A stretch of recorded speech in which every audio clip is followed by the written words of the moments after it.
Hello, everybody. Welcome back to the Stacey West preview show. My name is Jake, as always, and we're back this week for another Sky Bet League One preview for the first game of two against Morecambe in the space of 4 days as we take on the Shrimps at Central Bank in Sky Bet League One. The more eagle-eyed of you will have noticed that I have had a couple of weeks away from creating content. I did have a bit of a mental block over the last couple of weeks, and I've also been ill. Feeling a lot better now though, so should be back on the content for you guys over the coming period, also going into Christmas as well, which is really exciting. Thank you for all the well wishes over on social media. It's been massively appreciated. Your guys' support to the channel over the last 2 years that I've been doing this is fantastic. So yeah, massively appreciate you lot and all the support that you do give me. But yeah, we are, like I do say in every Stacey West preview show and also the review show, we are trying to reach 1,000 subscribers. So if you could help us on our way there, we are desperate to get there as a team. So please like, comment and subscribe. The subscribe button is down below in red. Also click that notification bell that's next to it. That means you will be notified every time that either I upload or Gaz goes live on one of his videos. But yeah, you guys are awesome, so keep up the support. Thank you. So the small matter of talking quickly through that game against league leaders Plymouth Argyle from Saturday. It was a game I thought we played really well in. Over 90 minutes, I think we bossed the game. Plymouth are a really good side, so that's no mean feat to do that. They've not really been bossed many times over the course of the sort of last 2 seasons, really. Yeah, I've spoken to a few Argyle fans over the last couple of days or so, and they said they were very fortunate to escape Lincolnshire with a draw. I think that's the case. We had plenty of opportunities to put the game to bed. Unfortunately, we weren't able to take them, but it is a positive that we did create a lot of goal-scoring opportunities. So there are positives. I think Vernon, Regan Poole could have scored. Ben House could have had one. But yeah, obviously we've got to put that behind us now, and all focus comes to Morecambe. I have spoken to Tom of Shrimps Online for a look into all things shrimp. So take it away, Tom. So we are joined by Tom this evening. Tom, how are you doing, mate? Very well, thank you, Jake. How about yourself? Yeah, I'm good, thank you. Apart from just a little bit of an illness that I've picked up, but nothing that the football can't distract me from. So let's talk about Morecambe then, Tom. Obviously, currently sat in the bottom 4. You guys stayed up sort of miraculously last year, given the expectation and the size of budget, etc. What are your sort of early thoughts on how you've got on so far this year?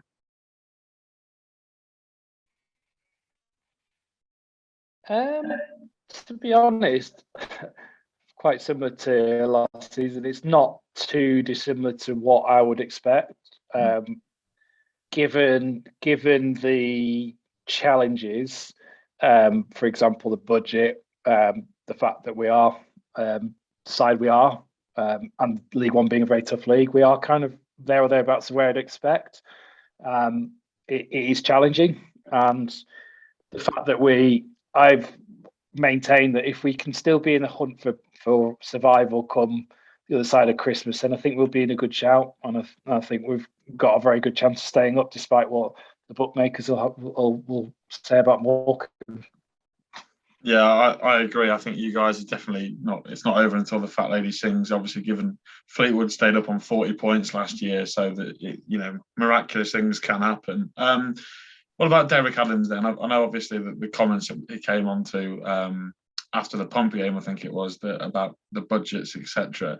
Are the supporters fully behind Derek Adams, or is there starting to become a bit of a split in opinion? I know of a lot of fan bases that clubs, some sections want managers out, some want them in. So what's the sort of deception of Derek? I think generally speaking, people are very much behind Derek. I think there's a little bit of dissent when, like any fan base, when perhaps there's a bit of a, let's say, a bit of a non-performance, particularly when people have travelled a long distance.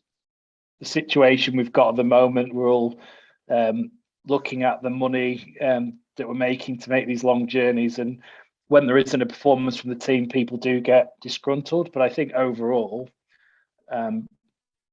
people are on that journey. I think sometimes it's quite easy to read into social media comments because people do like to kind of stick their head above the parapet and say things that could be quite controversial. But I think generally speaking, I think we're a pretty supportive club in terms of managers. We tend to back them as a fan base and as a board as well. So I personally am very much behind Derek. I think that I'm already starting to see bits and pieces to suggest that we've got the team in place that we can get some wins together. And I think generally speaking, people are tolerant, apart from when there's lots of games of losing, which is like any fan base. And you're always going to get a little bit of divided fans, but I wouldn't say it's a divided fan base. And what did you make of his comments and after the Pompey game, given the fact that I think he said that there's almost no budget for January? Does that concern you in any way? Obviously, you might need to invest into the squad in order to make sure you stay safe. I know, making this sort of Lincoln related, we invested in January of last year because there was a threat of Lincoln going into League Two. We invested and brought in John Marquis, who scored the goals to keep us up. Does that concern you that the board are not maybe willing to put the money in this time around? Well, I think there's some useful distinctions because I think we've got ownership issues. We know I think it doesn't. When our owners took over, I think it's important to distinguish between the owners and the board. The owners took over when we were in a very dark place, where we pretty much almost couldn't find any buyer, and have probably negotiated quite aggressive terms to what it entitles to become Morecambe owners. In all fairness, during that period, we've gone from League 2 to League 1. So you can't really fault any owners to take us from League 2 to League 1 in terms of supplying the budget. Granted, Derek worked with a shoestring to get us from League 2 to League 1. Pushing it back to this season, personally speaking, from the bits and pieces I can understand, Derek was always going to inherit a squad that had players that he was not willing to work with or didn't feel that had the potential to be League One players that Stephen Robinson thought were League One players because they are very different stylistically. And from what I understand, having those players in the book, people like Jonathan Abika, Anthony O'Connor, who's got some starts now, Shane McLaughlin, these types of players that he doesn't see as fit to be League One, were part of the budget considerations at the start of the season. So I find it a little bit surprising to say that he doesn't have the backing now. If we're talking about the board, I mean, the reality is when we have Morecambe, and we're not a club that has a lot of money, so we are in a situation where we need to get players out to get them in, I would imagine. So yeah, interesting comments. Like I said, very much. I think he is working with what he's got, and he's including players that he doesn't necessarily think are the right players for him, and he's getting results. A really good example is Ryan Delaney, who anyone at Morecambe Football Club would have said he's not good enough last season. Anyone, but he's probably been easily our top 5, maybe top 3 player this season. So Derek is working with the resources he's got, and I think he's got to continue to do that. Whether he's able to shift some of the players in January. So yeah, I didn't thoroughly understand his comments. It almost felt like a reaction to the Tuesday night. I travelled to Milton Keynes in the Carabao Cup, and it was a very flat, disappointing performance. Whereas Saturday was fantastic against Pompey. We should have won the game. So it felt like a really strange outburst to come after such a positive game, really, where we should have got the 3 points. So There's always some kind of plan around Derek's comments. There's very little kind of impulsive outbursts. So there will be some strategy behind that. What it is, I'm not entirely sure. One player I did want to ask. Does that kind of answer your question, Jake? Yeah, absolutely. One player that I did want to ask you about, and it's not anyone that's massively performing for you, is a lad who Lincoln fans be keen to know how he's getting on. Max Melbourne obviously joined Morecambe in the summer after it expired his contract at Lincoln. How is Max getting on? Because we always felt he could be a League One player, but perhaps he just isn't ready at the moment. Would that be a fair comment to make? Good question. Well, it's funny you should mention about Max Melbourne, because he was actually someone that I saw as a potential signing for us. And then we signed him, I thought, great. And on loan, and I very impressed him as a ball-playing fullback. In all fairness, he didn't have the strongest start to the season, but we're only talking like a handful of games. And then he got a very serious injury against Bolton. And I think, to be honest, I couldn't say strongly one way or the other yet. But then again, he hasn't had enough minutes before injury. I think one thing that's going to go in his favour is we seem to be settled on a back three at the moment. And I think he looks to be more of a wing back than a full back, maybe. But maybe you could help me, because you'd be more knowledgeable on that front. Yeah, well, we played a bit centre half. He was a left-sided centre back when he played for us mainly. So I wouldn't be surprised at all if Derek tries to shoehorn him into that left-sided centre back within your back three. You've mentioned Pompey already, then, Tom. It was a game that we spoke about before. We spoke about it in the week. A game that we both think you probably should have come away with more than what you actually got. However, is a point against Pompey not the worst thing in the world given your current situation? It's a fair point, but I think we just deserve more. Like, we really, it was as good as football I've seen. And I genuinely think that we've got as good a squad that I've ever seen at Morecambe in terms of some of the players that we've got. And I think we just went not just only toe-to-toe with Pompey, but we carved them open on a number of occasions, and they just couldn't cope with us.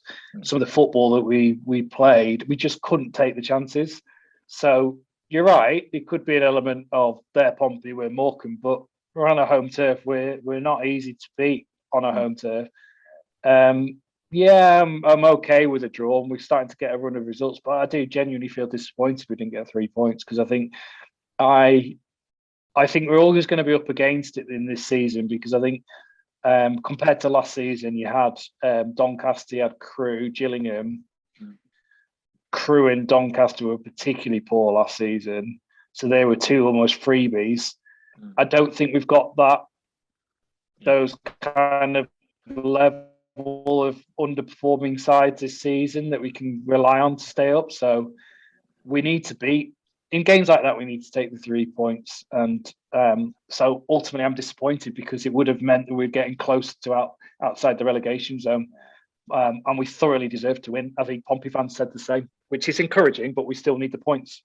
Yeah, I spoke to Tom, who's a big Pompey YouTuber, and he definitely felt fortunate to be coming away from the Mazuma with a point. And he's pretty an optimistic Pompey fan. He always thinks they're going to win. So we like to have a look at the last time that these two teams played against each other, Tom, which, as we alluded to before we came on, was last season. You guys turned us over at your place. I think it was 2-0. But the last time we actually played was at the Bank, and it was a 2-1 win for Lincoln.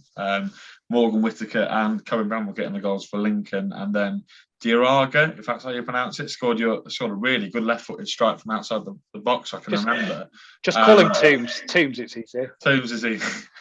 But again, that was a really good game, a fascinating game of football. Probably we were on a very low point with our time with Michael Appleton at that point, and our home form was horrendous. But it was one of the very few home wins that we got. What can you remember from the evening's football that you got that evening?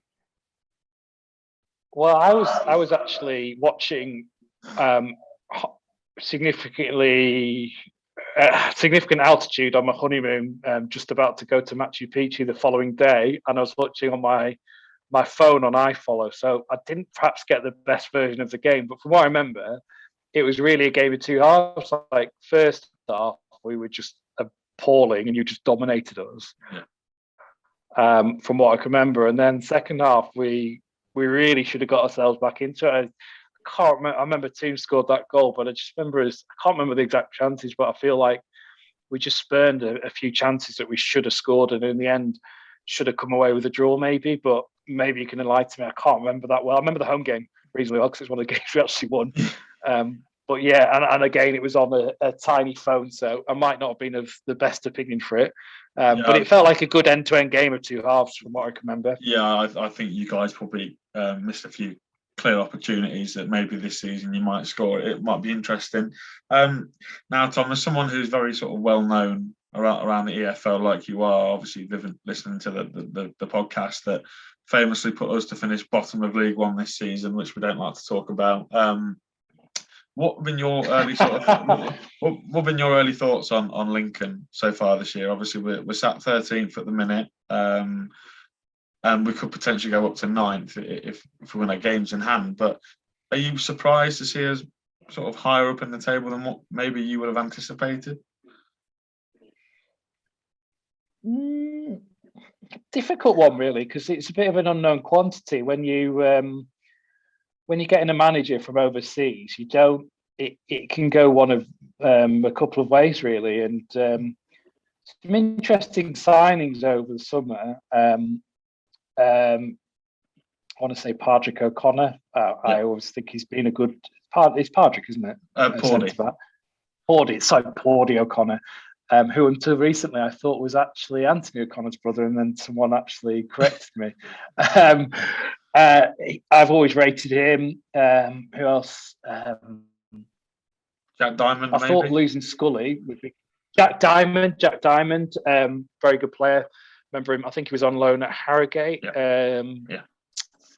Very good player. Seems to have a lot of output. Realistically, if I'm being honest with Jake, I would say Lincoln would be the type of team I would be targeting to finish above if we're going to stay up. But you're at 13, so fair play to you. You're going to be there by merit and won't take that away. But if I look at levels of club, without being too disrespectful, I would say that in terms of the squad you're putting together, they're the type of club that we should have a go at finishing above to stay in League One. Maybe that's living. That's maybe you might think that's unrealistic, but I'm not surprised you're at 13th because you've clearly got a manager that knows how to build a side, and in terms of going to the bank, it's a difficult place to go. I'm not surprised, but I would also say that you would be in that bracket of club I would like to try and have a go at beating. Just as you'll go on Saturday, you'll say we need to beat Morecambe. I would say we should go and try and beat Lincoln. Is the reality of it. Hopefully that's not too disrespectful. Yeah, I think Lincoln's issue is, Tom, is playing teams such as Morecambe, Accrington, Fleetwood. We've really struggled to break teams down, and you sit with a low block of 5 and you've got the 2 in front. I think that's going to cause us 1 or 2 problems on Saturday, as we really can struggle to break those sort of teams apart. You look at the results that we've got. The good results we've got, we beat Ipswich, we drew to Plymouth, drew to Wednesday, drew to Pompey. Those are all teams that are going to come on to you, and ultimately we get better results against the better teams. It's just the teams that come to St Bank for a point, which I have a feeling it might be something that Morecambe put into place on Saturday. Just come and see if they can frustrate and then nick a goal late on. That might be the game plan. I've got no idea, but are you expecting Morecambe to come to try and frustrate Lincoln and stop us playing the good football that we saw on Saturday against Plymouth? Yeah, I would probably say I see us as a side that I've seen it in a number of performances away from home. Seen it at Wickham away recently. Sheffield Wednesday in the FA Cup, and then MK Dons, to a mixture of success. Wickham, it was worked to a T. We managed to kind of ride through the storm in the first half when really they probably should have. We had probably one clear-cut chance, but really it's looked like a game. At half time, I'm thinking, I can't see a way we'd get back into this game. The second half, we came out completely different side and were more than good value for a point, more than good value. That's the positive side of us kind of sitting back, soaking it up. I think we do have the footballers to hurt the team on the break. And as seen by, you watched the Pompey game, you will have seen that we do have that ability to pick a pass with some of the guys we've got on loan, particularly. When the opposite end of the spectrum is MK Dons, where we just let them, in my opinion, we gave them too much respect, let them play the ball comfortably, and they just won it 2-0 with a canter. And not too dissimilar Sheffield Wednesday. We're a bit more in the game there. So I personally would like to, I don't mind sitting back, but which might sound a little bit of a contradiction, but I do still want to see us get in your face and put pressure on you, like you saw against Pompey, where we'd be behind the ball. We're not going to play a possession game, but I still want to have a unified press. When it doesn't look good for me is when we're pressing in ones and twos. We need to press as a team. Yeah. So for me, that's when we're going to get the most success, when we work as a unit off the ball. And if I had to push you for a score prediction, Tom, for Saturday afternoon, bear in mind we've not lost at home all season. You guys have got some pretty good, significant results as well. What would you sort of lean towards? Probably a draw. I'm going to say a 3-1 win to Morecambe, and I'm not normally that bullish, and that's not disrespect to Lincoln in any respect.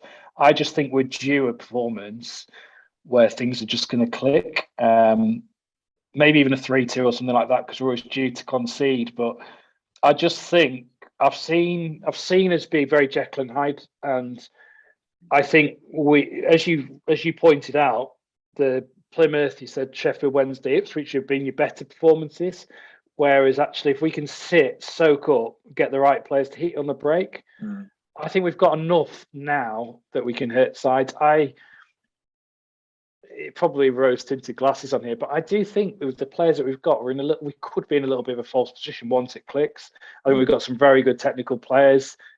We talked offline about Liam Shaw, for example, looks way too good for League One when it's ticking. We've got loanees are making a real difference, and I think they play without fear. And I just think once that ticks, I think we're due to put a few goals past someone. Might not happen. You might end up doing what's happened with MK Dons and whatever else, but I see it as an opportunity, just as you'll see it as an opportunity to beat us, rightly so. So yeah, I'm going to say a 3-1 win to Morecambe, particularly as I'm travelling up to meet you for a pint beforehand. Yeah, that's ballsy, Tom. I think if I'm honest, I would probably, if not, go something similar against for Lincoln, in terms of we've shown that we can score plenty of goals, aka Bristol Rovers earlier this season when we put 6 past them, and I think their defensively might be a sort of similar sort of side to you. So it's going to be interesting for sure. And one thing I do need you to do, Tom, before I do let you go, is plug your work, because you do some really good work over on Shrimps Online. Oh, to be honest, there's not been a lot this season. Last year I was doing the hard graft. It's just been a little bit of a different year. So, but my Twitter feed is Shrimps Online. If you want to love to interact with people that are willing to have a good debate about football. And yeah, Jake, it's been great to speak to you. And I know we're both on the NTT squad as well. And yeah, always willing to have a good chat with opposition fans. And yeah, my feed is Shrimps Online. I do have a website. I have not been doing so much work on it lately, but yeah, Jake, thanks very much for having us on, and I look forward to meeting you on Saturday, and hopefully it's a good game of football. Yeah, absolutely. If you do see me and Tom in the fan zone at the ground, please do come over and say hello. I'm sure Tom will be more than happy to sign photos and autographs, etc. That sort of thing. But Jake thank you very much for coming on, Tom. Cheers, Jake. Thank you, mate.